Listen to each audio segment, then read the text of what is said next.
Alright, we begin Bismillahirrahmanirrahim. Alhamdulillahi Rabbil Alameen. Wassalatu wassalamu ala Sayyidina Muhammadin wa ala alihi wa sahbihi wa barik wa sallim. Now ta'allum wa ta'alim wa tadhakkura wa tadhkir wa nafa' wal intifa' wal ifada wal istifada wal hath ala tamassuki bi kitabillahi wa sunnati rasulih sallallahu alaihi wa alihi wa sahbihi wa sallam wa du'a ila al-huda wa dalala ala al-khair ابتغاء وجه الله ومرضاته وقربه وثوابه سبحانه وتعالى مع لطف وعافية برحمتك يا أرحم الراحمين. اللهم إنا نسألك علم لدني وشب السوفي أهني وهب يغني. اللهم إنا نسألك علم لدني وشب السوفي أهني وهب يغني. اللهم إنا نسألك علم لدني وشب السوفي أهني وهب يغني. صلى الله على سيدنا محمد وعلى آله وصحبه وسلم. ربنا واجعلنا مسلمين لك ومن ذريتنا أمة مسلمة لك. ربي هب من لدنك ذرية طيبة إنك سميع الدعاء. ربي اجعل هذا البلد آمنا وارزقني وبني أن نعبد أصناما. ربي اجعلني مقيم الصلاة ومن ذريتي ربنا وتقبل دعاء. ربنا اغفر لي ولوالدي. رب اغفر لي ولوالدي. رب اغفر لي ولوالدي والمؤمنين يوم يقوم الحساب. ربنا هب لنا من أزواجنا وذرياتنا قرة أعين واجعلنا للمتقين إماما. ربي أوزعني أن أشكر نعمتك التي أنعمت علي وعلى والدي وأن أعمل صالحا ترضاه وادخلني برحمتك في عبادك الصالحين. ربي أوزعني أن أشكر نعمتك التي أنعمت علي وعلى والدي وأن أعمل صالحا ترضاه وأصلح لي في ذريتي إني تبت إليك وإني من المسلمين. وصلى الله على سيدنا محمد وعلى آله وصحبه وسلم.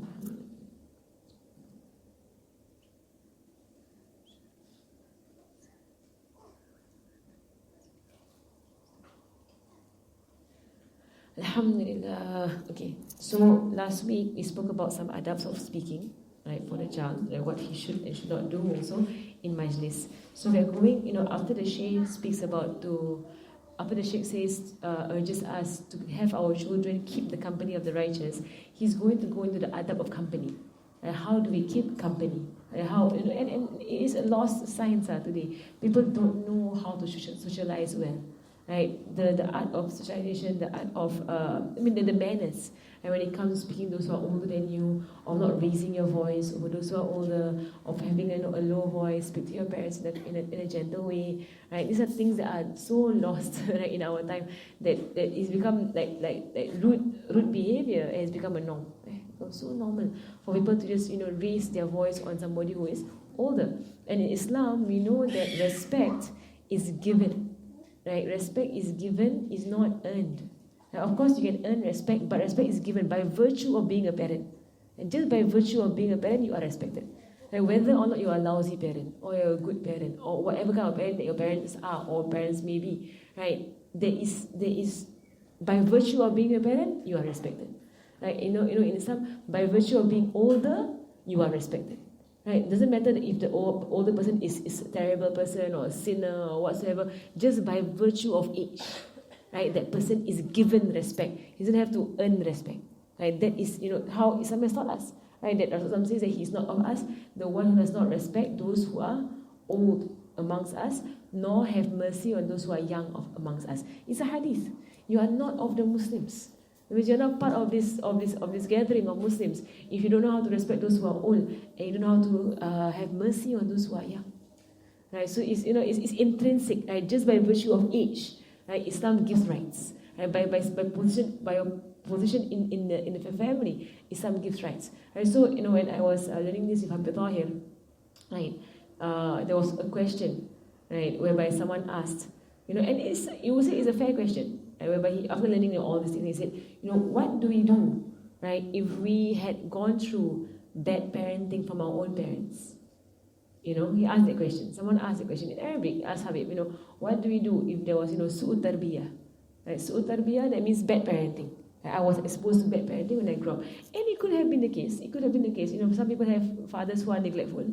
Some people have mothers who, are also neglectful of them. Right? And Habib Tahir, when he heard the question, his face changed. His face just changed. Right? And he was like, we don't say that about our parents. no matter what the tarbiyah, and no matter what parenting they give us, you don't say that about your parents. Right? Even if you know now you reflect on this and you know your parents, oh, they did terrible parenting on us, right? He said, don't say that. Don't. That is bad adab. Bad adab with your parents. Right? Because you know, whatever your parents did for you or gave you, that was in their capacity of their understanding. Right? Of their understanding, of their own upbringing, of their own, you know, that's why having mercy on them. Right? So now we're learning all of these things, right? Inshallah we're applying onto ourselves.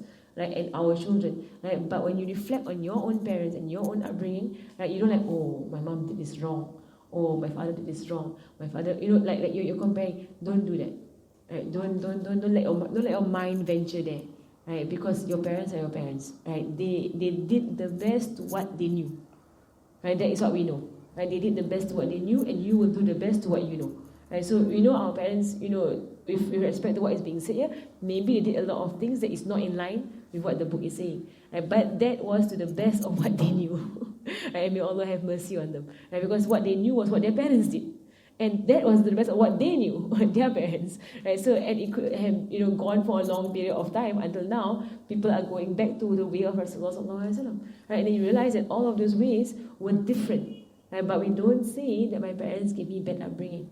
And we don't say that out of our love and our adab for our parents. It was not bad upbringing, but it was to the best of their ability. Whatever they understood, whatever they knew, right? And their financial situation, their emotional situation, their whatever lah, they have the issues, right, that they had to go through. Right? So that's one thing I remembered that when his answer, right? Because I thought it was a fair question. Because when I heard it, yeah, that's a fair. I think it's a fair question. Like we're all thinking the same thing. I mean, and I'm sure many of them who were in Tarim, they were converts themselves. Right, so their parents were non-Muslims, right? So they could have drunkard fathers, they could have, you know, mothers that had boyfriends and whatever. Like you're talking about parenting that is completely, you know, not even they're non-Muslims. They're non-Muslims. There's no control over what their parents were. They were from the gutters. They were from the lower class society. I have friends who like their family was really like terrible, and even some of them they were themselves born out of wedlock. That means they're from that kind of background and they came into Islam. Right? Now they have become Muslim. And now they reflect. Right? I grew up with alcohol. I grew up with all kinds of rubbish in my life. Right? All kinds of vulgarities, all kinds of nonsense. Right? But Allah guided that person to Islam. Right? And Allah can undo all of the terrible things, right, that happened to a person in his life, and Allah can even make that to be a positive thing to push him towards the truth. Right? So I mean, we understand parenting. One thing, parenting is an amanah on you, right? But the result is not on you. Right? We know, like Nabi Musa. But of course, they say Nabi Musa was brought up by Fir'aun. But you know, I've heard scholars that disagree. Nabi Musa was not brought up by Fir'aun. Nabi Musa was brought up by Asya. Right? Asya, the wife of Fir'aun. Right? She was the one who brought Nabi Musa because she is one of the women of paradise. Right? So some people say, not at Musa, brought up by Fir'aun, the worst of human beings. Right? But he came out to be a prophet. Right? But I mean, I have heard scholars that beg to differ. It was not Fir'aun. It was Asya who brought him up. Right? And then you have on the other hand, right, the sons of Nabi Lut, the sons of Nabi, the son of Nabi Lut, right? And the son of Nabi Noah, the wife of Nabi Lut. Right? So these are the people that, under the care of the best of people, to have brought you up, they went the wrong way. The son of Nabi Noah, right? And the son of Nabi Adam, don't have to go so down the road. Like Nabi Adam, Qabil dah lah start to kill your own brother. We've not even faced that in our families. Alhamdulillah, that they don't try to kill each other. Nabi Yaqub, and inshallah, if we have time, I want to go through the story of Nabi Yaqub. Nabi Yaqub's story, Nabi Yusuf's story, a lot of lessons of parenting. A lot, right? Because of what Nabi Yaqub used to do with his children. Right? Yes, 10 boys who are just a big headache, right? 10 boys who are a big headache who did not admit their mistake until the very end when they were exposed. Then they taubat, if you notice, And the brothers of Nabi Yusuf denied their bad behavior or denied their wrongdoing the entire time until they were exposed by Nabi Yusuf himself. Then they admitted, and then they asked for forgiveness, and they were forgiven. Right? So it's an amazing thing to analyze the way Nabi Yaqub handled his terrible children, the 10 of them. Right? Not just one, 10. He did Nabi Yaqub. What did I do wrong? No, he didn't do anything wrong. He's a prophet. Right, but what happened? How come these 10 people are like that? I want to get rid of your brother, throw him in the well. Right, we have not faced that with our children. They don't bring around each other and throw them in wells. No, alhamdulillah, our kids are not. They just bite each other. They don't do anything more than that. Alhamdulillah. Right, so alhamdulillah, Sayyidina Muhammad, so the Shaykh, right, he goes into keeping the good company, right, of those who are around you. So we are applying this onto ourselves as to what we know, right, and we know that we do all that we can. We are putting in our effort with the raising of our children, but the outcome is in Allah subhanahu wa ta'ala's hands, and we have to understand that. Understand that and accept that. Right, that you try your best with your children, but the end result is not for you. It's not for you to decide, right? What is the end result for your children? And we know both ways can happen, right? So just try your best, and inshallah, Allah subhanahu wa ta'ala will give you as you intended, right? So Allah subhanahu, so here the Shaykh says, وَيُلْزِمُهُ كَثْرَةَ التَّوَادُعِ وَتَرْكَ مَا بَدَا لَهُ مِنْ طَمَعِ فَإِنَّهُ مِنْ أَعْظَمِ الْآفَاتِ حَكَيْتُهُ نَقْلًا عَنِ الثِّقَاتِ.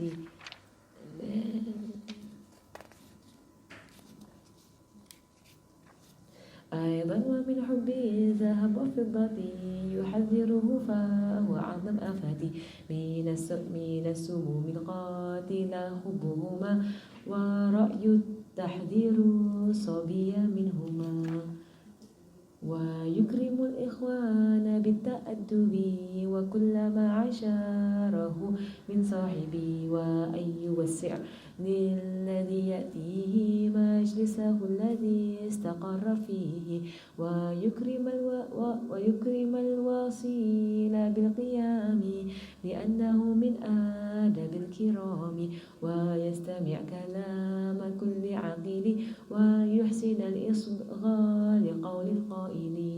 Alright, so now he's going on to the adabs of majlis and the adabs of companionship.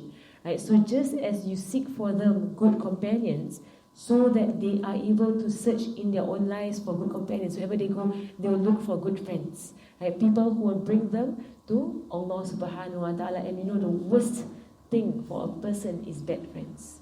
Right, the worst thing that can destroy the most pious of individuals is having bad company. That can really destroy. Right, so when that day when there was a talk at Bapa, right, last week there was a talk. We had invited speakers. They came in to speak to us, right? And they mentioned the 5 aspects of a human being. I mentioned 4. I didn't say 5, right? So the 5th one that she actually mentioned, the first time that I actually heard of, because for me I put it under spirituality, right? Not under a separate one, right? So we know that it's a spiritual aspect. It's okay. We know that it's for a human being. It's okay. She just buang all these ones. Okay. Right. So we know the human being. You know why? This is a kindergarten. So whenever we have small kids, you know what happens to the markers? Once they get their hands on the marker, that's it. Until all the markers one day also cannot last, kan? I mean, all of you have kids, right? You know, if they get their hands on the markers, that's it. Nothing will have ink. Right, so we know that human being, I mentioned 4 parts, right? But actually she mentioned a 5th one, right? That I didn't separate. I put together with other spirituality. So we know that you have intellectual development. Right? You have physical, right, well-being. Right? You have intellectual, physical, you have spiritual. Right, you have emotional. Right, and she put, you have character. Right, the 5th one, she puts character. Character building. Right, and here, just nice, we are entering into character. Right, for character, I used to group it under spiritual. Your character is your spiritual well-being. Well, actually, it might not be the same. Right, because your spiritual well-being is between you and Allah subhanahu wa ta'ala. Your character well-being or your character development is between you and the people. Right, though it ties in very closely, with your spiritual well-being, because Rasulullah sallallahu alaihi wasallam, he is described to be of the highest form of character. He is on a great and expensive character, Rasulullah sallallahu alaihi wasallam. Right? And we know his spiritual well-being is also of the highest. Right? So it can tie in. Right? But at the same time, we know of people who have very high characters, right? But they have zero spirituality. Right? If they're atheists, right? If they are agnostics and whatsoever, their spirituality is on a low. But they can have a very high character. So what does it mean is that when your spirituality goes up, by right, it should cause your character to go up. By right.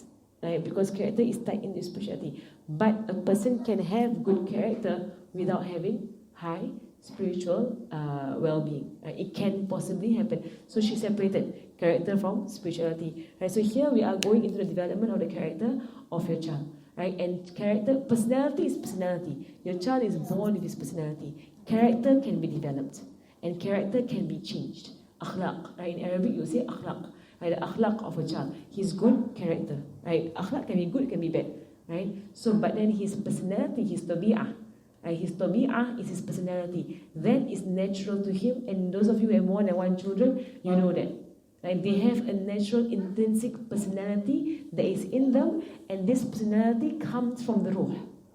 It comes from the ruh, right? It is specific to the child. So even identical twins, right, that they can be genetically completely identical, they have their own personalities.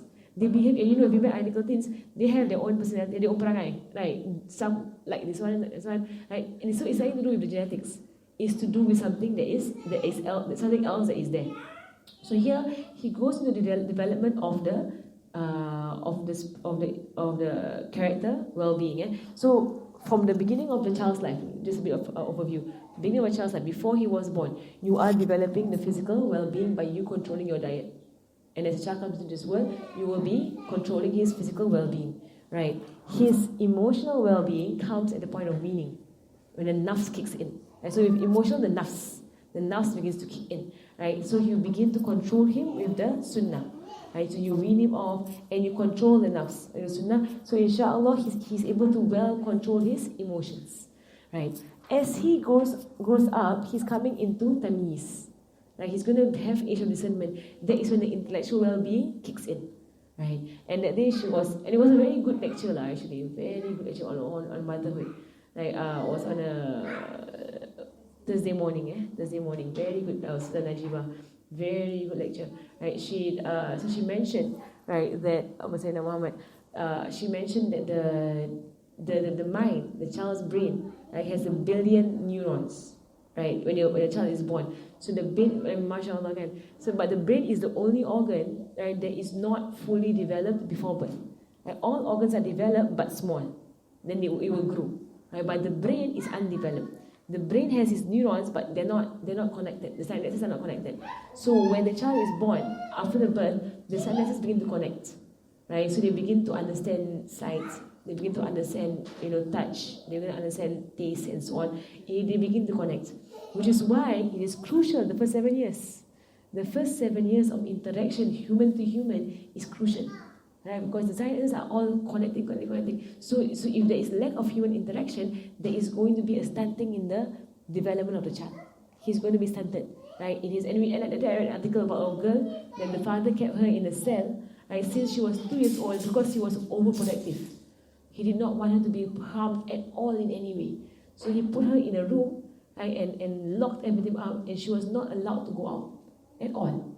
Right, so it is like a terrible case of neglect on the child. So when they found her, right, she was already well into her 40s, and she was kept that way. Right, so when they found they tried to teach her language, they could not teach her language because the synapses did not form. What the brain does is that the brain begins to connect to each other, the synapses. That was what I was saying. So it's mashallah, when you hear this kan, like they do have like other knowledge that they learn up. Right, so they say that when by the age of a particular age, right, actually the first few months, the brain begins to filter out what synapse they need and what they don't need. So by the time, and this will continue until they are in the adolescence, until they are in the young age, the teenage years. So by the age of 7, actually, right, the brain begins to snip off whatever is not being used. So he has a lot of neurons, right? So if it's not being used, right, by that age, the brain begins to snip off, like cut off all the services because it's not being used. So don't waste space, right? And then they will just focus on what has been used, right? So that's why the best time to actually stimulate your children are in the first 7 years, right? You stimulate them a lot by physical interaction, a lot, right? By bringing them out to nature, and that's why they say it's the best time to also expose them to languages. Right, different kinds of languages, expose them, right? Because the brain is now was forming all the different links between the neurons, right? So that is the intellectual development. At Mumayyiz, right, the brain has reached a development whereby they are able to understand abstract concepts. Like before Mumayyiz, they can't really understand abstract concepts. So after Tamyiz, they begin to understand, they begin to be able to rationalize. We went through that previously. Right? So you see in Islam also, that there is this, awakenings, right? And then emotional development, character development is coming in right now, right? Because with character development, it comes after Tamyiz, right? Mainly because before Tamyiz, you are not able to rationalize, right? So even though his character is very strong, very stubborn person, a very stubborn child, very headstrong, right? If you try to work him out, right, to tell him that, if you have to wait for a while, you can't always get your way. You can't, that can't happen before Tamyiz. You try lah, you try, right? But if a child has a strong character, right, they will just tantrum, scream, shout. So basically, you as a parent, you're going to remove what harms them, right, from their path, right, and give them what benefits them. But at Tamyiz, that's when you build the character. You're going to build character, right? So you're going to start off. The first thing you start off with is tawadhu. Tawadhu is humility, right? And you mentioned that humility is goodness, all of it. Humility is complete goodness. If you can instill in your child to be humble, right, you have given him a great good, right? A very great good, right? To be humble, to see everybody, to see himself as a servant to everybody else, to place himself, not to keep low self-esteem, but humbleness. That means you place all of the good things in your life with Allah subhanahu wa ta'ala. Allah gave me that. Allah is the one who helped me. Allah is that is the one that causes humility. Right? So not to say you're going to destroy your self-esteem. Right? Don't, when it comes to self, right, don't talk about the self. Because the self, whether it is too pampered or too destroyed, they are both terrible situations. So someone with high self-esteem, it means like arrogant, someone who is very high, in their perception of themselves, and somebody who is very low in their perception of themselves are of the same disease, that they are thinking about themselves. Like, oh, I'm terrible, I'm this, I'm that, I'm whatever. Or on the other hand, oh, I'm so great, I'm so smart, I'm so this, I'm so that. They are both the same disease, the disease of the self. Focus on the self. So when somebody is going through, all of these bad comments on themselves, like for me, I personally, if you all know me well, I hate it when people self inflict themselves. They self what? They self? Both sides self-aggrandize and they bash up themselves. I hate both sides. Like for me, I cannot tahan. Right, because it's just talking about yourself. Talk about yourself. Like self-bashing. Right? It's annoying to me. It's annoying. It's attention seeking also. So even though you might say, oh, I'm not arrogant, but you also focus on yourself. Right? It's self-bashing, it's self-focus both ways. What is the best way? Allah focus. You're nothing. Good, you're nothing. Allah is everything. Good. And that brings you further as a human being. You're going to be, he's looking for something. Yes. Right, you're going, basically, you understand what I'm saying? Right, so self-bashing is as unhealthy as self-organization. It's both unhealthy. Because why? Talk about the self. Right, what should you do instead? Talk about Allah subhanahu wa ta'ala. What should you do instead? Ability with Allah subhanahu wa ta'ala. Right, place all the ability of Allah. So tawadhu, right, Rasulullah sallallahu alaihi wasallam, he is sayyidun mutawadhi'in. Right? He is the master of all those who are humble. And by far, he is not someone of low self-esteem. By far, he is not. Right? Nor is he someone who is arrogant. Right? So you want, he's neither here nor there. Because there is a different realm altogether. Right? Self-esteem and arrogance is talk about the self. Right? Where is he, sallallahu alaihi wasallam? He is in, right, the talk about Allah subhanahu wa ta'ala. So he is the most pious. Right? He is the highest of those with humbleness. Right? How do we understand that? So here Imam Ghazali, he says here, right? Right, so here he says that what is tawadu? Al-khudu' lillahi ta'ala wa li jalalihi. Right, ma 'azamahu ta'ala kal anbiya wal awliya wal ulama. Right, so the first thing is that you're going to instill in him the sense of tawadu. Right, and the sense of tawadu, of humbleness, it is something that rests in the heart, not on the physical outward being. Right, someone is humble in his heart. Right, so how do we instill in them this feeling of humbleness? And especially, if you're going to bring them up on the religion, right, and there is this big danger of them being self-righteous, right, or being arrogant against all those who are around them who are not practicing. Right, so even the comment that I shared earlier on about the man saying that, my parents gave me bad upbringing, right, that itself is a form of arrogance. That in itself, right, even though you're seeing this, objectively, right, but it is, what is humility? Is that you say my parents did the best they could. They didn't know a lot of things, right, but I know it was the best as to their understanding. Right, in a sense. So you don't strike it off as bad parenting, but you say that you give it is right. Right? It was what they knew, right, at that time. And that is how you humble yourself with your parents. You humble yourself that my parents give the best they knew, and I'm not giving the best that I know, right, to my own children. Right? That's what Imam Ghazali, he mentions. That when you see them, right, you tell yourself that they are better than you, because you know a lot of stuff and you're not doing it. Right? They did the best they could with the amount of knowledge that they had. Right? So here he says right? So here he says, Muhammad. Right? So it is humility from Allah subhanahu wa ta'ala and all that Allah subhanahu wa ta'ala has ennobled. Right? And it says here that it is to hate, right, talking about the self. To hate focusing on the self. That means that is tawadu. I mean, you don't look at yourself, right? But you look at Allah subhanahu wa ta'ala. Right? And to see how low the self is compared to the greatness of Allah subhanahu wa ta'ala. Right? And tawadu, it is goodness, all of it. Because a person who has tawadu, right, a person who has humility, he is able to accept truth easily. When someone advises him, when someone, talks to him and whatsoever, he is able to accept. Right? And that is what you want of your children. You want them to be able to have the humility to accept advice, no matter who it comes from.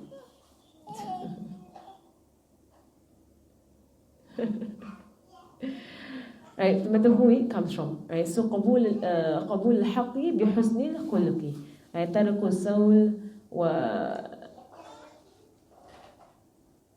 Right, okay. So here we see Rasulullah sallallahu alaihi wasallam, Allah subhanahu wa ta'ala says that وَإِنَّكَ لَعَلَى خُلُقٍ عَظِيمٍ, you are of the highest character of Rasulullah, and the main character of Rasulullah sallallahu alaihi wasallam is humility. And Rasulullah sallallahu alaihi wasallam said that humility does not increase a servant except in his station. That means except in his height of his station. That means the more humble you are, the more raised you are. Right, so from the very beginning we teach them. So we ask our teachers, how do I teach my child to be humble? How? How is humility taught? They say the first way that humility is taught is, as with all other good character, is by stories. Stories for adult and for children alike. Stories on humble people. Stories. Right? So as many as you can go and start your collection now, go and collect all stories about humility. How to show them what is humility, what is humbleness. And of course keeping the companionship of those who are humble. Right? Those who, that if you see the teacher who would sweep the floor, clean up after people, no complaints, right? Never seeing themselves as having a right over others, right? It's people who are of humility, right? So here Junaid, right, Sayyidina Junaid, he said that four traits can raise a servant to the highest levels of paradise. 4 traits.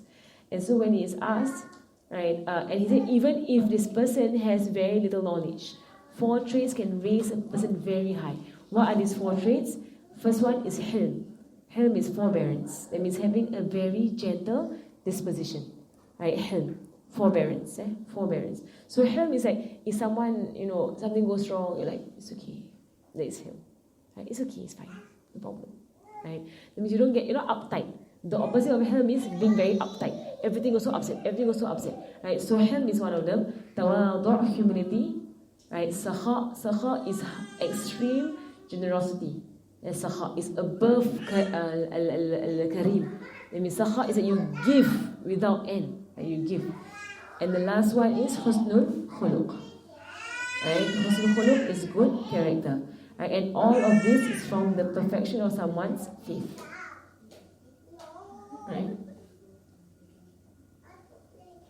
Right? So humility is one of the 4 things that can raise a person to a very high level. So he said that the main thing that you focus on is stories of those who are humble. Go and seek them out, and then tell your kids the stories. Right? And have a book of good character.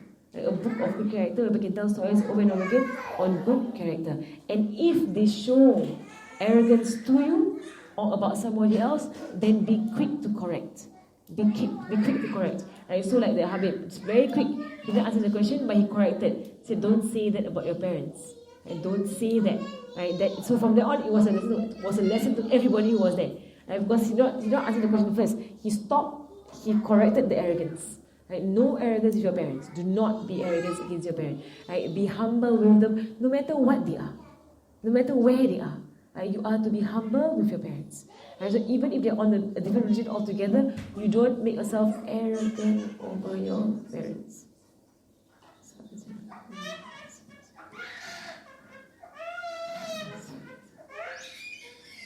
Alright? Right. And the humble person, right? The humble person is the one who does not see himself as humble.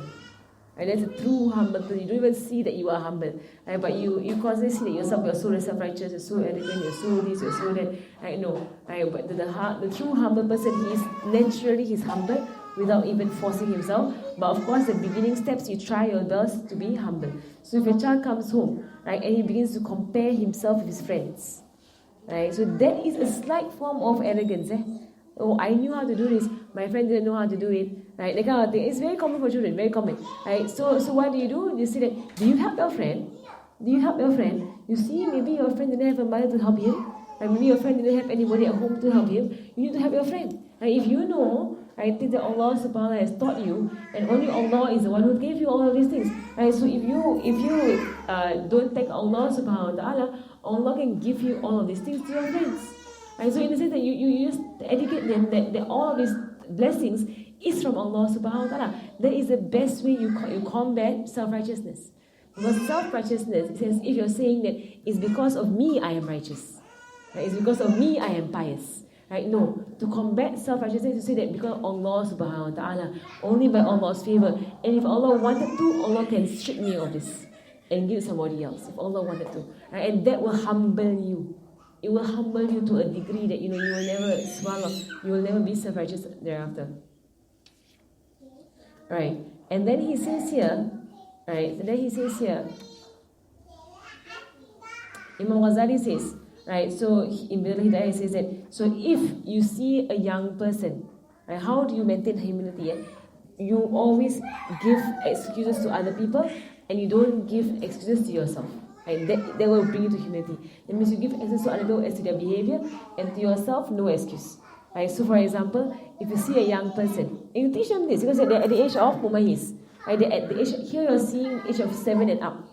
Right? 7 and up, you're going to be particular about how they speak about other people, about how they view other people, how they view themselves. Right? And if you see a lot of low self-esteem in your child, or high self-esteem, I mean you see them self-bashing a lot, you need to put a stop to it. Right? It needs to be clamped down from the beginning. Right? So you see them always saying, no, I'm so ugly. No, I'm so, my friend is so much better than me. My friends are all so, whatever, I'm so clever. I'm not clever. So the moment they begin to self-bash themselves, you must stop them there and say that, who is the one who gives you intellect? And who makes you clever? Who? Allah subhanahu wa ta'ala. And by saying that you're not clever, you're saying Allah cannot make you clever. Allah can. Right, so you place it with Allah subhanahu wa ta'ala. Right, you see that you are saying that you are so ugly. Who made you? Who created you? Right? Are you saying that Allah did a bad job in creating you? Allah did a good job in creating. Allah makes everything beautiful. They're all on Allah subhanahu wa ta'ala's hands. Right? So why do you want to say that you are ugly? That means you're saying bad things about Allah subhanahu wa ta'ala. Then the story of Nabi Isa alayhi salam. Right? When Nabi Isa walked past a carcass of a dog carcass. Nabi Isa, the companions and the Hawariyun who were with him, they said, what an ugly carcass. Like, such an ugly dog. Right? And Nabi Isa, he said, what white teeth it has. He saw the beauty in the creation. The teeth are so white. Right? And when the companions saw, ugly dog. Right? So, like Nabi Isa, Nabi Isa is of those who are of very, very high humility. Very humble Prophet Nabi Isa alayhi salam. Right? So you read his stories, but what did he say? Right? So from there you understand how to direct humility without confusing it with low self-esteem. You understand? You are humble with Allah subhanahu wa ta'ala. Don't confuse humility with low self-esteem.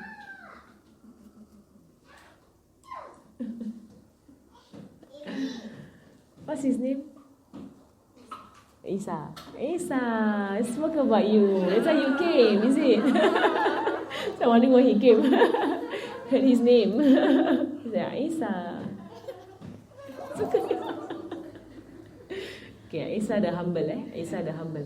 Right, and there was one thing one of the teachers said, so that when you give your children names, right, give them a trait also. Right, a trait with their names. So, like, his name is Isa. Isa the what?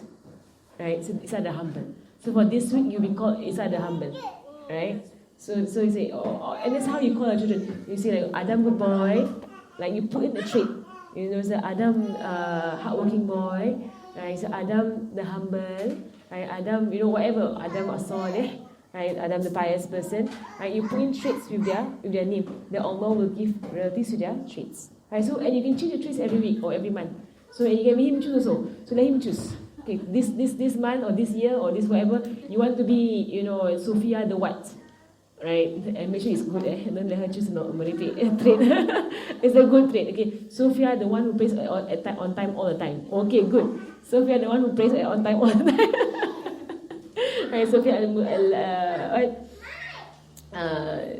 Sophia the one who prays. Okay, the one who prays. Right, for example, Right, so that is how you actually instill good traits. Right, in your children. So Imam Ghazali says that when you see a young person, right, you say to yourself, keeping yourself humble to Allah subhanahu wa ta'ala, you see that young person, he has not committed the kind of sins that I have committed. Because I'm older. I had more time to commit sins, right? So he is better than me. Right? So he is better than me. And when you see the old person, you say that, you know what, he has more time to worship Allah than me. Because he's older. Right? So he is better than me. And when you see the sinner, you see, right, that you see the sinner, you see that, or a kafir, you see that, right now he's in ignorance, right? But it could be that Allah will guide him, and he will be way better than me, right, in his deeds for Allah subhanahu wa ta'ala, right? And if you see the kafir, right, you see that Allah could guide him to Islam, right? And Allah will remove all of his sins, and now he's like a baby. And in that case, he will be much better than me. So Imam Ghazali, wherever he went, right, he would see the people around him to be better than him. Right? And that is the sunnah of our Prophet sallallahu alaihi wasallam, whereby they would lower themselves, right, and place everybody above them. Right. So and it is said that Uwais al-Qarni, right, Uwais al-Qarni, he's one of the tabi'in. He lived in the time of Rasulullah sallallahu alaihi wasallam, but he never met Rasulullah sallallahu alaihi wasallam because he was busy looking after his mother. But Rasulullah sallallahu alaihi wasallam knew of him, and Rasulullah sallallahu alaihi wasallam told Sayyidina Umar and Sayyidina Ali that if Uwais al-Qarni comes, right, then seek his forgiveness. Right, so he's one of the saints of Allah subhanahu wa ta'ala, the awliya. Right? So he was once searching, among some garbage heap, and he found a piece of bread. And when he found a piece of bread, he heard a dog bark at him. So there was a dog that was nearby that was very hungry. And the dog barked at him. So he broke the bread, right, in two parts. Right? He gave the dog one part. And then he said, you know what? I don't know who is better, me or you. Right? Because if I can cross the sirat on the day of judgment, then I am better than you because you become dust after you die. Right? But if I don't cross the sirat, the bridge, right, on the day of judgment, then you are better than me because you become dust and I go to the hellfire. Right? So it says that even a dog, right, he can't even take a dog to be better than him. Right? These are people who are very, very humble, right, people in Allah subhanahu wa ta'ala's sight. Right? So here is the first thing that you will train them on is humility. Also, in a way, and the only thing that caused the destruction of people of the past is arrogance. Right? Iblis, the first one to be afflicted by arrogance. So he, no matter how much he worshipped. So these are all stories I'm telling you right now. I'm telling you all stories right now. These stories bring to your children. Right? Look at Iblis' story. We know about his story. Right? He didn't want to bow to Nabi Adam. It's a well-known story. But let's look at the lesson behind his story. This lesson, what did Iblis say? Ana khairun minhu. Khalaqani min nar wa khalaqahu min tin. Right? I am better than him. Right? You made me from the fire and you made him from clay. Right? And that is the first form of racism. Right? But the Iblis was declaring, right, virtue or merits based on what you are made of. Right? That means based on skin color, or nationality, or things that you have no control over. You're born in that skin color, you're born in that race, you're born in that country. You have no control over these things. Why should that make someone better than somebody else? Right? It's something that you're born in. It's not your choice. So Iblis was the first one to make a comparison between himself and Nabi Adam by what he was made of, by fire. And it wasn't his choice. Allah made him on fire, it's Allah's choice. And Allah chose Nabi Adam to be made of clay. And if you think about it, right, clay actually puts out fire. So if you think about it, really, right, fire might seem more destructive than clay, but clay actually puts out fire. If you pour clay on fire, fire will be extinguished. Right? So subhanAllah. So Iblis, he was destroyed by what? Arrogance. So from there, on top of telling them stories about humility, you tell them stories about arrogance. How arrogance destroyed Fir'aun.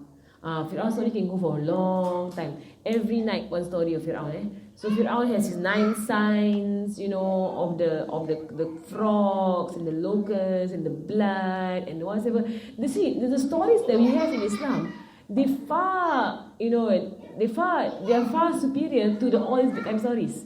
We don't have to go to bedtime stories because, like, you compare Fir'aun's story, it's so amazing. Right? The snake became the stick became a snake. Right, and Nabi Musa, his mother threw him into a river on a basket. Right, why would she do that? That's not safe. Right, you think about it. When I was young, I always thought it's a good idea. She threw away Nabi Musa into the river. But now thinking back, that was a bad idea. Right, I mean, unless she was inspired. And she was inspired to do that. Right, to put the baby will you put your baby in a basket and put him in the river? You're like, no, he will drown. Right? And the Nile River got crocodiles. Like, he will be consumed, destroyed. Right? But she did that. Right? Knowing that it is an inspiration from Allah subhanahu wa ta'ala, he will reach his destination. And whose house did he reach? Fir'aun himself. Right? Under the very nose of the enemy who tried to kill him when he was young. These are stories. You bring them to life, to your children, and let them ponder. Think about this. And do you think it was a good idea for the mother of Nabi Musa to pull him into the river? Right? And as children, for me when I was a child, I thought it was a good idea. I didn't know what rivers were. I knew there were rivers, but I thought, good idea, bird can float. Right? But if you see the Nile, no, you're not going to float that Nile. There are currents in there. Right? So you said to your child, and then your child says, no, it's not a good idea. Right? It's not a good idea. But why did she do it? Because she tawakkal in Allah subhanahu wa ta'ala. Because Allah says do it. In whose control is it? Allah's control. If Allah wants to keep it safe, will it be safe? Yes, it will be safe. Lesson come in. Right? Lesson on tawakkul. This is character building. Right? So, and then bring into her own life. You see, Allah wants her to put in the effort. Put in Nabi Musa into the basket. She put in padding. She put in blankets. She put all kinds of things to make sure he was safe. Then she put him into the river. She didn't just get a box and put him in and put him in the river. No, she put in effort as to how to keep him afloat. She thought about it. Right, so same thing for us. And you want to trust Allah subhanahu wa ta'ala, but you must put in all your effort first. You must show Allah that you are serious. Right? First you must show Allah you are serious. So he says, all these stories is on you. On you to deliver the story. That they pull out the lessons of, we have plenty. Plenty of from the prophets, so many from the prophets. Nabi Musa's story even, you can pull out a section whereby he shows how humble he is. Right, when he fled from Egypt. Right, so get yourself to know these stories. Right, know them very well at your fingertips. Your children will appreciate. They will appreciate it. They are able to tell stories at your fingertips. Get to know the stories very well. Know the stories very well. Nabi Musa, he fled from Egypt after he killed a man accidentally. It was an accident, but he fled. Right, what did he do? He ran away to Nabi Shu'aib's place. What's it called? Madian. To Madian. He went to Madian, right? And he met the young women who were there. If you want to point out to them, how did Allah describe the young women? The young women were very shy, right? They were very shy. They wanted to get water from the well, right? But there were a lot of men there, so they stood at the corner and they waited, right? Nabi Musa, so now you see Adab with Nabi Musa. He saw some damsels, these women, right? They were in need. And they were too shy to go forward because there were a lot of men there. So Nabi Musa, also with adab, he spoke to them. So it's not like, oh, woman, haram, run away. No. Nabi Musa saw, this woman they need help. And let me go and help them. And when he went to them, he offered his help. He said, why are you all standing in the middle of nowhere, not doing anything? So he said, well, we came, to get water for our flock, but there's so many men there. Right, and our father is an old man. From the Quran itself, spells out the story, and Allah only mentions this in the Quran that is important to mention. So Allah, on the fact that Allah mentions exactly what they said as the woman, it means Allah is so pleased with this interaction. Right, this full adab. They need help. He saw they need help. He's conversing with them in a very respectful way. He's lowering his gaze. He's talking to them. They answered to their needs. And they gave him a reason why they are like this. Our father, he's old. He can't come up by himself and get the water. So we can't get the water because there's so many men there. So then Musa, what did he do? He went and helped them without at all looking at them. He went to help them, fill up water, everything, gave it to them. Right? And then this is the part of the humility part. Right? And then he sat under the tree and he said, Rabbi inni lima anzaltu ilaika min khairin faqir. And the dua of Nabi Musa. And you teach your kids that dua. Dua of Nabi Musa. What does dua mean? The dua means, oh Lord, I am in desperate need of all goodness you can send to me. I'm in desperate need. Right? So whenever you are in need, you make a dua. Allah will give you. Allah will give you of all goodness. Because you say, Ya Allah, I'm in desperate need. That means it's not no goodness from me. And so as they're 7 years old, they're growing up, they can understand. Right? They can understand if you're able to bring it to them. Right? In that way, they can understand. And so they see Nabi Musa, right? After he helps someone, he says to Allah, I'm in desperate need of you. Right? And there's some in Surah, in the story of Ta'if. Yes. Bismillah. Allah.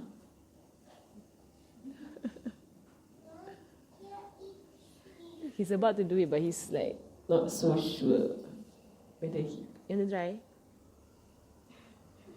Okay, never mind, tak apa. Never mind, guys, biarkan dia. As long as this thing, I think this. Yeah. Okay, yes. So, okay. I think it's like focus on the book. Stop telling stories. book. Tell too many stories. Oh, Isa.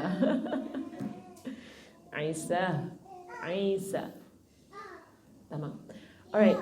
So you go and pull out all the stories. You will pull out so many instances of humbleness, so many instances of helm, right? Good behavior, hilm, forbearance, instances of generosity from Rasulullah SAW, Sayyidina Aisha, the Sahaba, so many. Sayyidina Umar himself, how humble he was, right? That even when a woman was to correct him, right, in front of everybody, and there was once he gave a khutbah, right, and he was trying to correct the woman from asking too much mahar. And he had a right to do so in a way to advise them that the best of you are the ones with the lowest mahar, right, for your wedding. And an old woman got up and said, "Oh, Omar, right, do you have a right to do this? And tell us what to ask?" And she spoke back to him. Right, and then spoke against him, saying that Omar, no, she didn't call him Omar. She called him Ibn Khattab, oh son of Al-Khattab. And then Amir al-Mu'minin. She just spoke to him directly. But saying that Omar, he didn't like, do you know who I am? I am Amir al-Mu'minin. How dare you talk to me like that? No, he said that the woman has spoken truthfully. The woman is right and I am wrong. Right? Because the Quran says, let them ask however much they want to ask. And if you don't get married, it's their fault. It's their fault. You don't ask so much to get married. Right? But basically, he can't really put a price and force a price on it, like a maximum price. He can't. Right? Because it's up to the woman to ask what they want for the mahar. It's up to them. But he can put a minimum price, right, to prevent people from being abused, right, from being forced into marriage over something that is too little. In Singapore, they have a minimum, right, so that you're not forced into marriage of something that is too little. All right. So all of the Sahabas, all of them, right, you can find character after character in their stories. Right? So expand, right, what you know about the Sahaba. I'm sure there are books out there. You can go and read up. Right? There are lectures you can listen to. And if you feel like you can do it together with your children, right, read these books together with your children so they can also learn, and you can pull out the lessons. Help them pull out the lessons. Don't just read stories without lessons. Learn the lessons from the stories, right? Every story in the Quran is mentioned because of the lesson. Everything in the Quran is mentioned because of the lesson. So if Allah spoke about Nabi Lut, right, Nabi Lut and his son, and Allah describes the scene, and when Nabi Nuh, how can I say Nabi Lut? Nabi Nuh and his son, Allah describes the scene exactly in the Quran. Allah says, and Noah said to his son, "Oh my son, come with us and be a believer." Right? And then the son said, "No, I will go to the highest mountain and I'll be saved from the waves."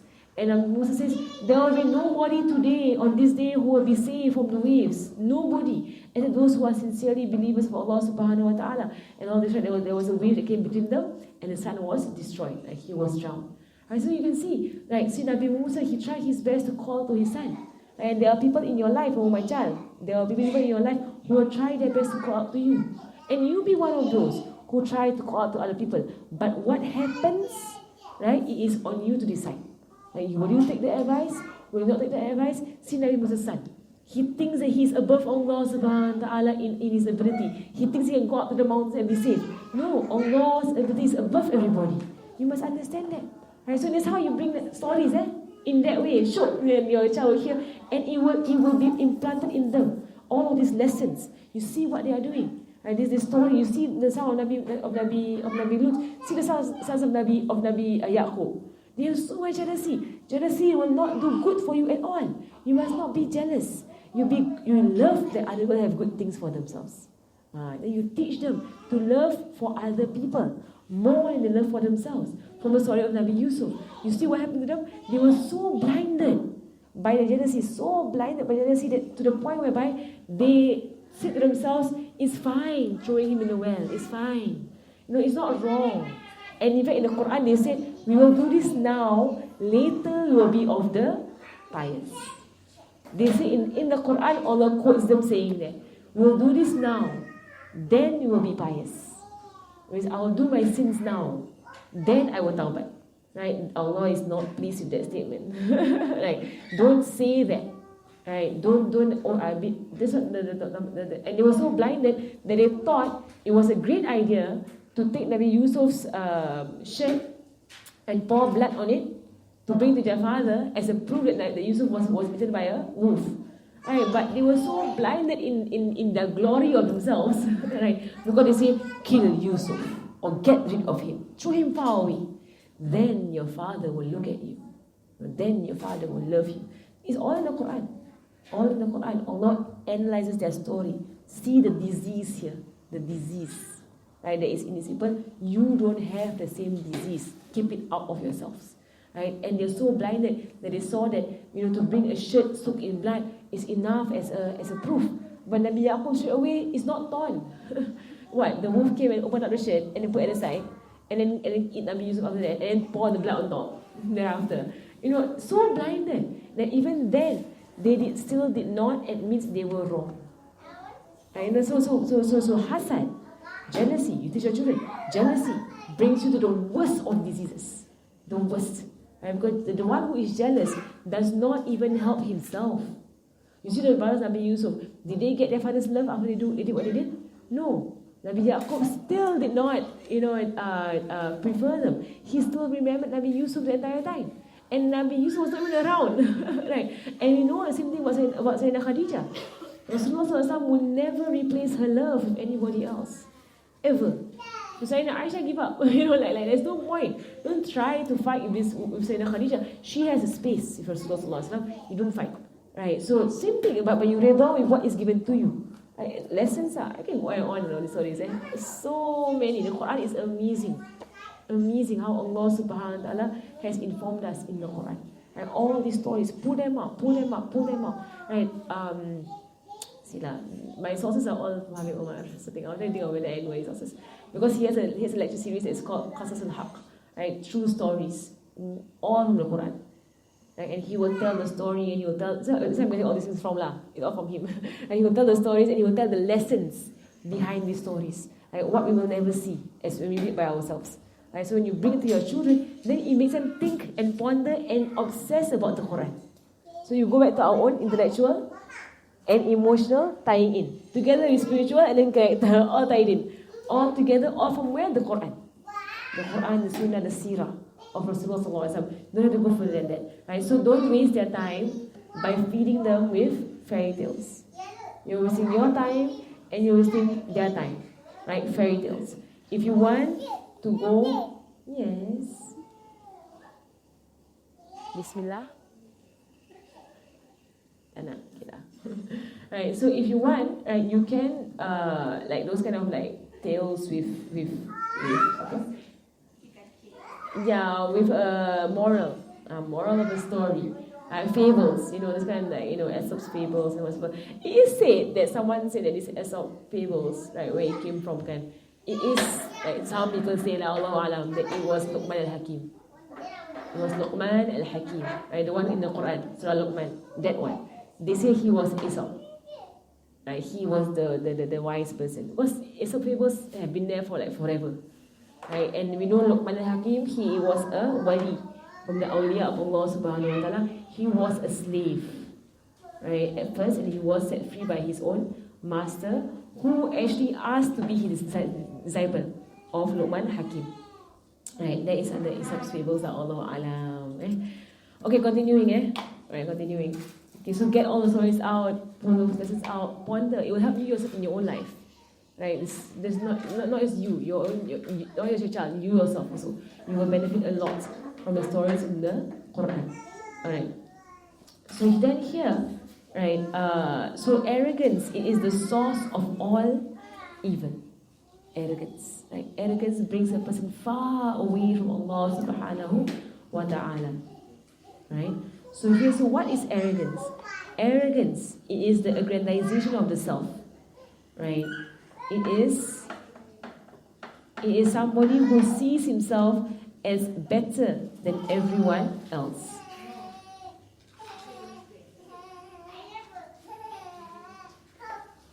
Alright? Okay, so a person who has a small amount of arrogance, does not enter into paradise. So be aware, right? Guard yourself, guard your children from arrogance is how you would guard them from the fire. Right? That means you see a slight bit of arrogance in their hearts. Right? Even somebody who is racist, racism comes from arrogance. Right? It is to be as blatant as possible. Racism comes from arrogance. So if a person does compare his skin color to somebody else, he compares his race to somebody else, he compares his whatever now, and looking down on a different race. It is terrible in Islam. Terrible. right? Terrible in Islam. And when I was teaching in Marasa Asagong, right, years ago lah, I was teaching them there kan. Right. So one thing I myself felt, right, there was this amongst the girls lah, right, there was a lot of comments, right, against different races. They were grouped according to race. So even in the madrasah situation, right, they were still grouped according to race. Right, so you're like, hey, we're all Muslims, kan?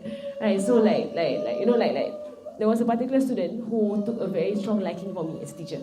And for me, I'm a teacher lah, whatever, right? Like no time. Right, but then like this student happens to be Indian.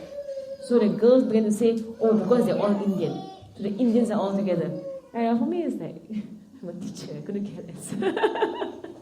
Yeah, but seriously, like racism, it does rear its ugly head everywhere you go. Everywhere you go. And so guard your tongue against racism. And there was once a person, he told a story to his teacher. And in his story, he was talking about a man. Right? But he said, there was an Indian man, right, that came, and the story continues lah. And the story had nothing to do with the man being Indian. It was a story about a man doing something. So the teacher said that the very fact that you saw a need to mention the race of a man, right, shows that you have some racism inside of you.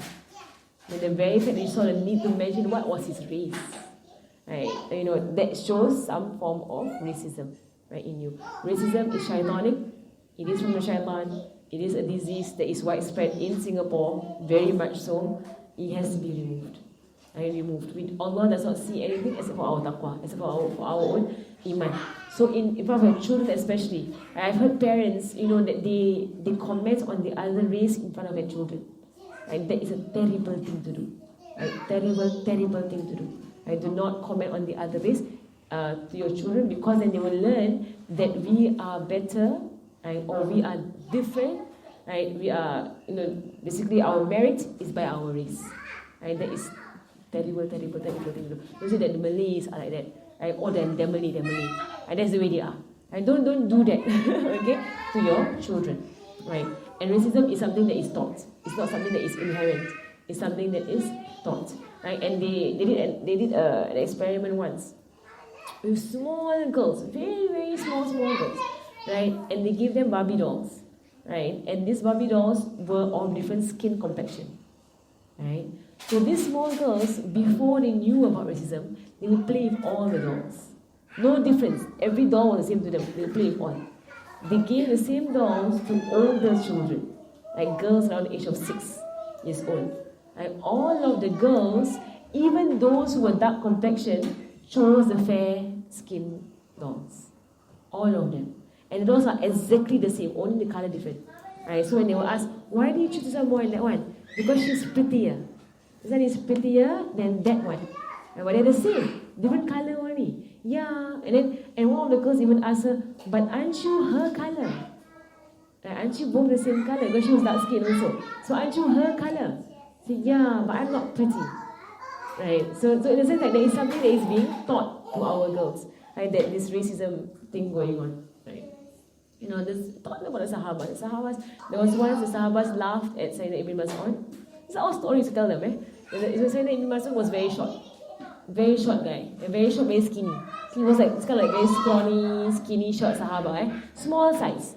Abu Jahl used to make fun of him and call him, oh, you little shepherd, like you small shepherd, you small pathetic shepherd. Right? So Sayyidina Ibn Mas'ud, he was once climbing a coconut tree, right? And when he was climbing, right, his legs could be seen. Right, and the skinniness of his legs is so scrawny, right? So some of the Sahabas were sitting at the bottom of the tree. They looked up, they saw him climbing, right? And they began to laugh and say, how skinny his legs are, so skinny, right? And Rasulullah SAW was there, and he said, if you all knew, right, the weight of those legs, if Allah Subhanahu wa Taala is heavier than the mountain of Uhud. It means that Ibn Mas'ud, small guy, but he is heavy for Allah subhanahu wa ta'ala. He is great for Allah subhanahu wa ta'ala. So some is the Sahabas, right, that what we look at as Muslims, we look at the piety of a person. He memorized Quran. So Ibn Mas'ud, of those memorized Quran, he's one of the highest Sahabas, the most well versed in fiqh of those. who are very well versed in fiqh, right, of jurisprudence. So Rasulullah is showing them it's not about his size, right, or his looks or his whatever. Bilal also, he used to be a slave. He is our mu'adhin, right, the one who climbed on the Kaaba to give adhan. Right, so that is how you bring lessons to them, to teach them humility, right, and to teach them what is arrogance that is not, is completely not acceptable arrogance, racism and so on. So all of this under the same category, right?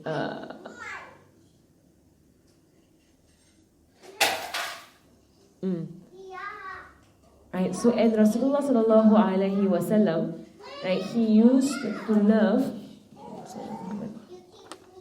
Where are we? He used to love those who were poor, right? Those who were poor, those who were simple. Right? He loved those people, right? And that would, inshallah, instill in us the desire to want to be of those people, right? And Rasulullah was once said that he,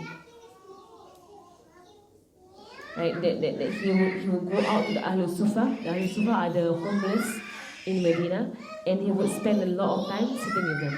Right, so someone who loved the poor, he loved the homeless, he loved the weak, and that was the way Rasulullah sallallahu alaihi wasallam was, right? Okay, so and then he goes on and he says, وَتَرْكَ مَا بَدَا لَهُ مِنْ طَمَعِهِ فَإِنَّهُ أَعْظَمُ من أعظم الآفات حكيته نقلا عن الثقات. Right, and he says then make them leave whatever is from tama. Tama is a Malay word that means greed, right? Greed or desire, right? Let them not desire, and especially gold and silver, meaning money. Try to not make them desire money or see the price of money, right? So that is important, right? That is very important. Here he says, what's the name?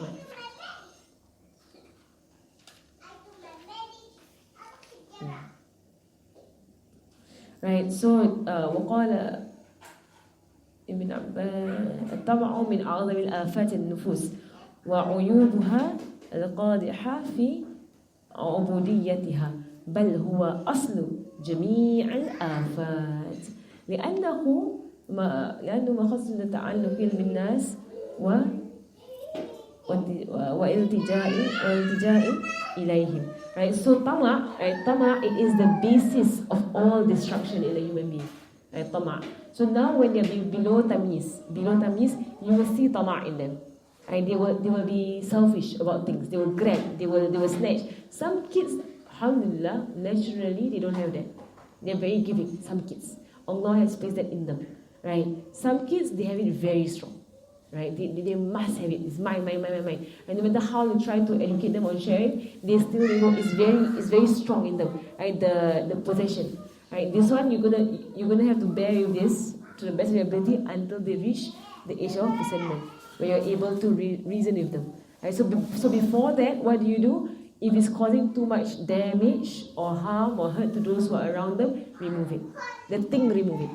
Right, tantrum lah, right, but don't allow it to harm them, right, and if you're able to, try not to let them get their way all the time, right. I know there are those who are really, really terrible in their demanding. It can be easy to give in, right, and if you see that it will not harm them giving in, okay, you can give in. But if you will harm them, right, that means giving in to them too much, right, then try to distract, do something else, find a different solution.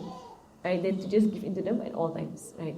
But of course, it's not like you're destroying them, right? Because at the age of 7, that is when character building happens, right? So age of 7, it can be taught, right? Taught that you need to give in to other people, right?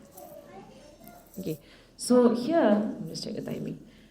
Right, so here he says, right, Muhammad. Yeah, it is the basis of all afats, like all destruction is tama. Like a person, and he will destroy himself and others. Right, someone who is greedy. This is why we went into emotional health. Right, we were saying that zuhud. Right, zuhud is the best way you can bring your child into happiness, because he's not going to be dependent on people nor the world. You want him to not desire things. Right, so don't give him of things. Right. And here he says that, right, and to fight tama, is wara. Right, wara, scrupulousness. Right, because if you're scrupulous, you will not be able to have so many things. If you're scrupulous, because if you're very aware, halal or haram, these things. Right, so if you're scrupulous, you will not be able to own so many things. Right, wara. And also zuhud. Right, zuhud in this word, it means don't own many things. Right, what's it, Muhammad?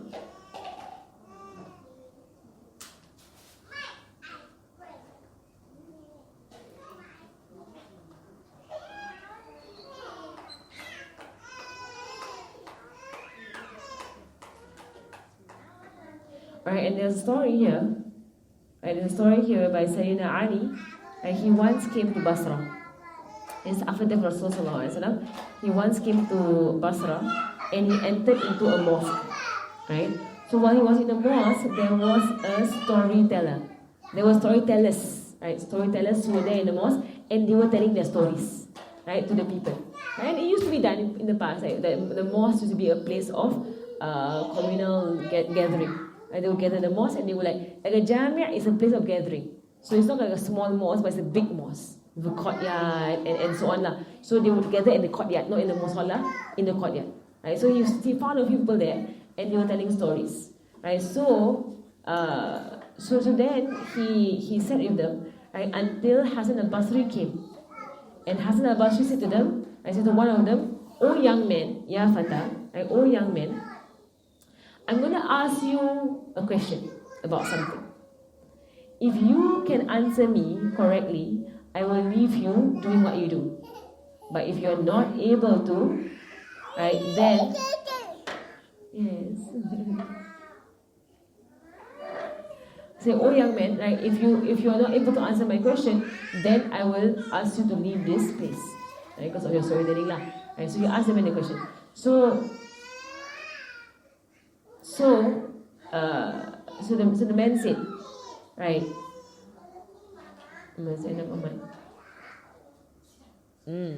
okay, so actually, sorry, right, Sayyidina Ali came in, right? Sayyidina Ali is now in the mosque, right? Sayyidina Hasan Basri came in, okay? And Sayyidina Ali wants to show the level of Sayyidina Hasan al-Basri, right? He asked Sayyidina Hasan Basri, "I'm going to ask you some questions. If you're able to answer my question, you may stay here, and tell your stories. Otherwise, I will make you get out of the mosque." It's how I got the others to get out of the mosque. So because Sayyidina Ali got the other storytellers to go out. Right? They don't tell your stories here in the mosque, go outside and tell your stories, not in the mosque. So Hazrat Basri said, "Okay, ask your question, whatever you want to ask." So he said, what is the conqueror of the religion? What controls this religion? He said, "Al-wara," means scrupulousness. Right? That controls a person's religion. Then he says, what destroys religion? A person's religion. What destroys it? He says, "Tama." It means greed. Right? And then Sayyidina Ali said, "Sit. You may stay where you are." That means you know the answers. Right? That means you understand. Your stories will be beneficial. Right? So the thing that destroys a person's religion is greed. Right? Greed destroys religion. That's why from the very beginning, at 2 years old, weaning needs to be done. Right? To cut off greed. Right? And then controlling the food to cut off greed. Because greed destroys the self and others. And the stomach of the son of Adam will never be filled. You can never fill your stomach. You have some, you want more, you want more, you want more, you want more. You can never satisfy the nafs. They will keep wanting more and more. So what is the point? To kill the nafs. Right? By wara and zuhud. Alright. So he says here, so أيضا ومن حب الذهب وفضة يحذره فهو أعظم أفتي. So of the worst of calamities, of the worst of destructive vices, is the gold and the silver, money. Right? So guard them from money. Right? So for us, when it comes to money, like Hari Raya, they get a lot of money. Right? From us, no money. We don't get the money. Right? But on Eid, right, they will get a lot of money from the people around them. I know my parents, for my whole family, my siblings, all of us, my parents never give us Hari Raya money. All of us. Or my parents, they will give other people, children, right? But their own kids, they will not give. My father was against it. So my father was like, well, I brought you up, you know, like you live in my house, I buy for you food all the time, kan? I must have money on Hari Raya, in a way, and so like he would never give us, he would never give us any money on Eid, right? And at the same time, when we get our money on Eid, right, what he would do is that he would bring us when we were young, to Toys R Us, like if you think that's a good idea. Everybody can choose one toy, only one toy. Okay, and the toy must be an amount, like a price, particular price. Okay, after you buy a one toy, go is hari kan, okay lah, celebrate a bit. Right, one toy, all the rest of the money keep in your bank. Right, keep in your bank lah. If you want sedekah some. The rest of it keep in the bank lah. Finish. Right, and then you'll not see the money ever again. It's in the bank lah, it's in the bank. They never to our money. Right, because it's something that people give to them, to your kids. So keep in the bank until you're older, right? And then you may use it for whatever you want to use it for, right? So sometimes when you go for trips for holiday, they will ask us, you want to use your money to go on the holiday or not? Right? So if we agree, then they will use our money to bring us on the holiday. It's a good idea. So they got so much money in their bank. And then you see your kids, they're richer than me, say. Got more money in their bank than I do, and I have to spend on them for one holiday. Use your money now, sudah. But ask them, let them decide for themselves. Of course they'll say yes lah. Go ahead. At least you get your grandmother, go stay there. Right, subhanallah. Right, so but then you want to help them have a love for money. Right, no love for money. Okay. As far as possible, don't let them handle money. Right, because there is a hukum also about non-mumayyiz handling money. Right, they should not be handling money. Right, there is a hukum on that buying and selling with a non-mumayyiz is not sah.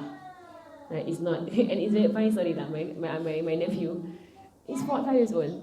4 years old when he was tarim lah. Whenever he go to the shop, I told my sister before, he's not mumayyiz. You can't make him go to the shop and buy stuff. He's no idea what he's doing. Right, so he'll go to the shop, he'll bring money, right? And then he has a few coins, right? So he'll pick out whatever chocolate he wants.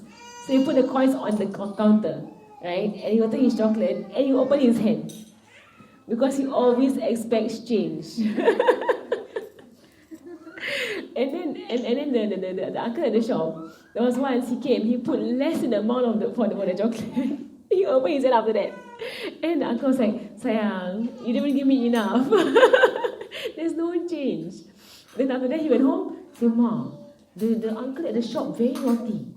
He didn't give me back money, Non-mumayyiz, right? So at the time he was saying, I give him 1 coin, he gave me back 2 coins.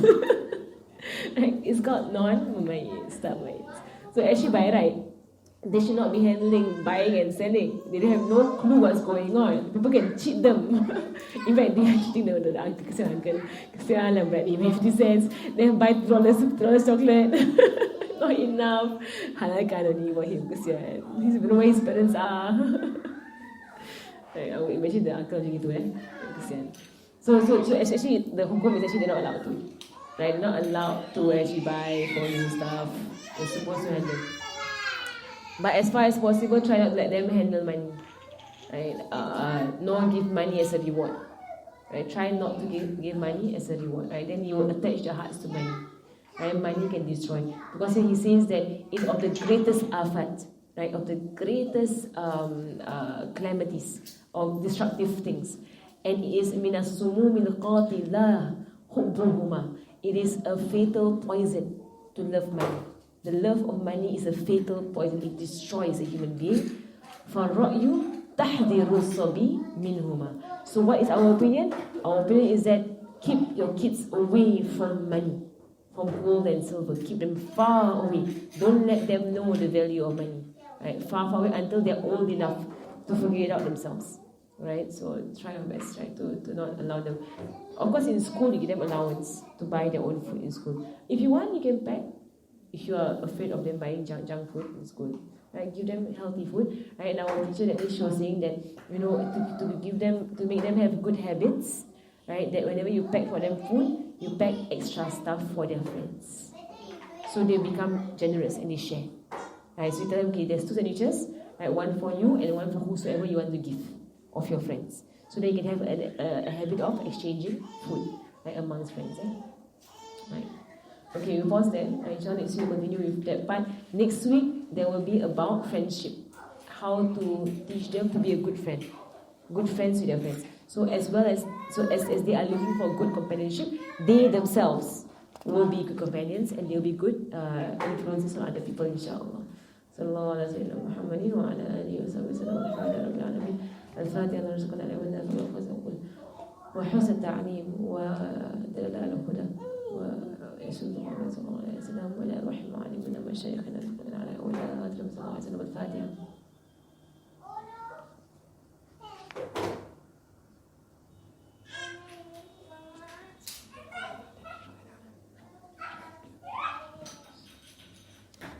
بسم الله الرحمن الرحيم. والعصر. سبحانك اللهم وبحمدك أشهد أن لا إله إلا أنت أستغفرك وأتوب إليك. صلى الله عليه وسلم والحمد لله رب العالمين.